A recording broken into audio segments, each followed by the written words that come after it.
again. Here we are in the second part of the video about astrology and religion, or astrotheology. The difference between the point of view of the West and the East on astrology is essentially diametrically opposed. If you talk about religious systems and how they look at it, the situation is exactly like that, the opposite. The problem is in the following. Vedic spirituality and philosophy is distinctly non-dual. Of course, it is a general picture because there are other systems inside which are, not non-dual. But especially through Upanishads and the teachings of Adi Shankaracharya, everything is based on the principle of unity and non-duality. Because duality is Maya, that is illusion, delusion, and ignorance. The soul and the divine consciousness are one, and the path to liberation lies in that direct cognition, knowledge, and consciousness. Nothing is based on the faith and belief, while in the Abrahamic religions, that concept is completely different. Everything takes place on the level of fatalism and opposites, through good and bad. That is why it cannot be clear to many clergymen of West and Middle East that one does not exclude the other, and that nothing in itself is black or white. These are subjective categories of human beings and not the ultimate spiritual truth. Therefore, astrology in India, or Jyotisha, is complementary to the spirituality of the Vedas.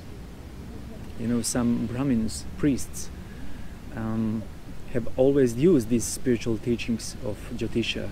Even today, favorable moments for various activities are determined through Jyotisha. For example, Kumbamela or Kumbamela is the largest religious gathering and the pilgrimage in the world. Maha, or great, the big one, Maha Kumbamela, is held on every 12 years. And the gathering that took place in 2013, there was number over 120 million people recorded in period of 2 months that visited, the festival. The date for each Kumbamela is determined in advance, astrologically. The positions of the Sun, Moon, and Jupiter are the main ones in estimating the ideal time. Jupiter, the Sanskrit name for Jupiter is Guru. He passes through the entire zodiac approximately on every 12 years. That is why that number of years has taken as determinant. On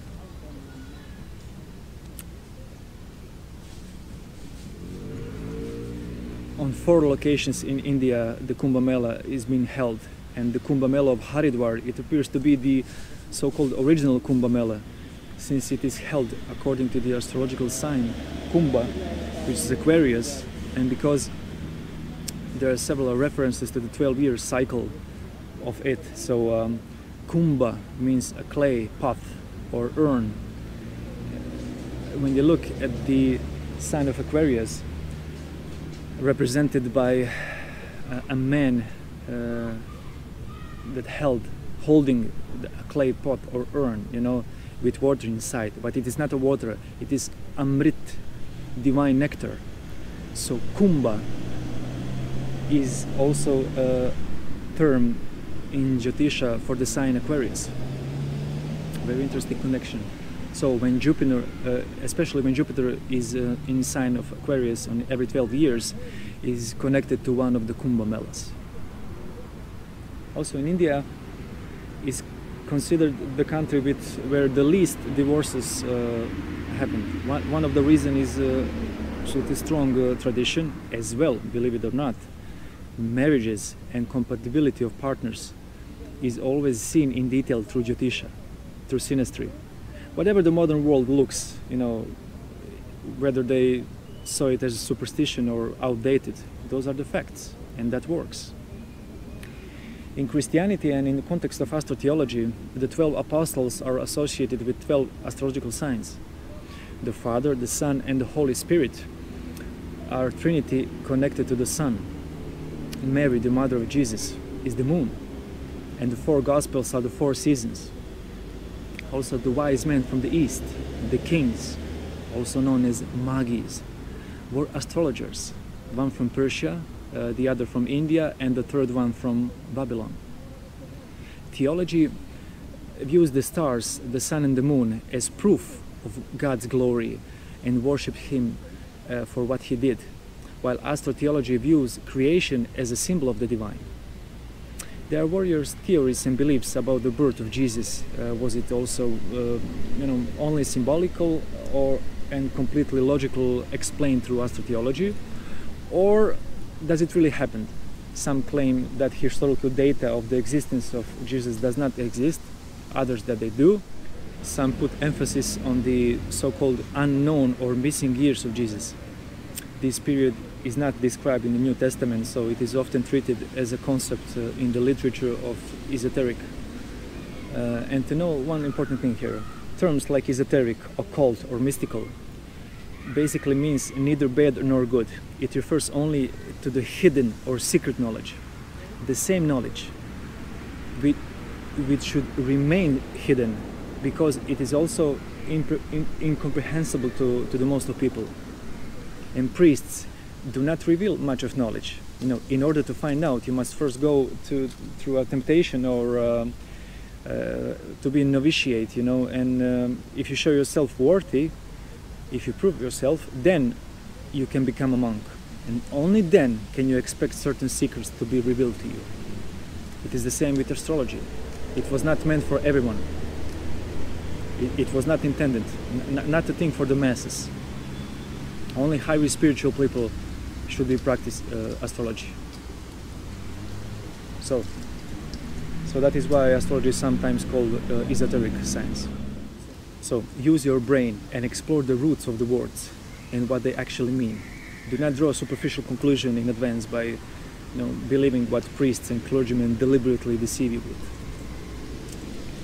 What we call religion, astrotheology, philosophy or mythology today should never be taken literally. Those are all attempts to transmit higher knowledge through symbolism and metaphors. And the same were revealed only to those who were ready and able to accept them. Early Christians and Gnostics had great respect for astrology until later time, especially in medieval times, when that knowledge was excommunicated and condemned because it did not fit in the dogma of the church. It is interesting that Augustine of Hippo believed that determinism in astrology is in direct conflict with Christian dogma,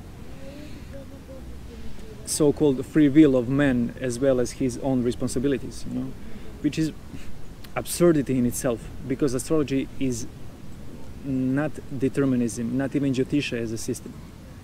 We certainly possess certain degree of free will, although that same free will, it's not same and equally present in every person. Even that can be seen in the natal chart. That is the first and basic thing. The other one, when the priests and clergymen tell you that we have free will, and on the other hand to surrender to God's will, because most of the things does not depend on us, but the will of God. There is a saying here in Serbia, the priests like to say that, my son, let go everything, leave it to God, let it go as it goes, which is wrong in the sense that you're pointing out that something else is not right, whether it is another religion, another system, or science, or approach, whatever. But if you follow my dogma, we come to the same conclusion. They coincide with such statements where they claim that we first have free will, and then that nothing depends on us anyway. It is the will of God. It is very thorough misunderstanding of astrology and ignorance of religious people. In my previous video, you saw clear explanation that planets do not rule over us, but that they, point out to the subtle mechanism of time. We certainly have some predestined scenarios which we have to go through life, and I will talk about karma, destiny, and free will in my following videos, but I will briefly explain something here. If you think you have so much free will, like modern life coaches and people who poison you, with the ideas that we have absolute free will and we can do everything, we are like gods.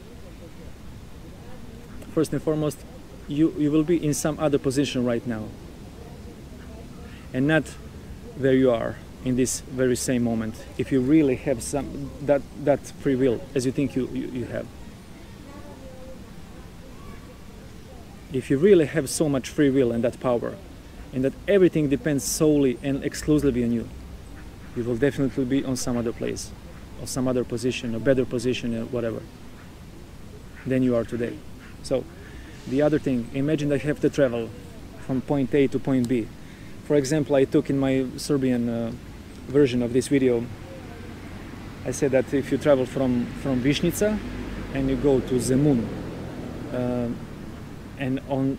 you have to go on that particular day. There is simply no way to avoid it. When something inevitable, it is destiny. There is no free will in there. But there is that certain degree of free will in that scenario. Free will, in this example, is in the context of, let's say, on which bridge you will cross to Novi Beograd, New Belgrade, and then go further to Zemun. That is your free will. And that is how we should look at it. So Augustine of Hippo had really very wrong picture of astrology. It will be enough for now. I will continue and finish in the third part. Thank you.